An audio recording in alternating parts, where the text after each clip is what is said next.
સંદેશ ન્યૂઝમાં આપનું સ્વાગત છે। છોટાઉદેપુર પંથકમાં ઠેર ઠેર શ્રીજીની સ્થાપના, 10 દિવસ સુધી ગણપતિ મહોત્સવની ધૂમ। છોટાઉદેપુર શહેર અને આસપાસના પંથકમાં ગણપતિ બાપ્પાના આગમનની સાથે જ ભક્તિ અને આનંદનો માહોલ છવાઈ ગયો છે। આજથી શરૂ થયેલા ગણેશ મહોત્સવ માટે નગરના વિવિધ મંડળો અને યુવક સંગઠનોએ તડામાર તૈયારીઓ કરી હતી।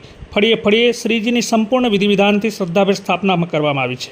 આ ભવ્ય પંડાલોમાં 10 દિવસ સુધી શ્રી ગણેશ મહોત્સવની ઉજવણી થનાર છે। નગરની શેરીઓમાં ભવ્ય શોભાયાત્રા સાથે શ્રીજીનું આગમન કરાયું હતું, જ્યાં ભક્તોએ ઉત્સાહપૂર્વક બાપાનું સ્વાગત કર્યું। નગરના મંડળો દ્વારા સુંદર મૂર્તિઓ, આકર્ષક પંડાલ અને ઝગમગતા ડેકોરેશનથી નગર સજ્જ થઈ ગયું છે।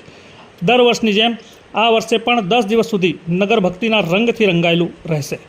છોટાઉદેપુર નગરમાં નવાપુરા ચોખંડી, પોસ્ટ ઓફિસ, પુરોહિત ફળિયા, નિર્મળ સોસાયટી, પાવર હાઉસ, શ્રીજી કિલ્લા, રાજપૂત ફળિયા, કડિયા ફળિયા, મણિયાર ફળિયા, પેલેસ રોડ, ગોલવાડા, ફતેપુરા તેમજ ગુરુકૃપા સોસાયટીમાં વિઘ્નહર્તાના મોટા વિવિધ આકર્ષક સ્વરૂપની સ્થાપના કરવામાં આવી છે।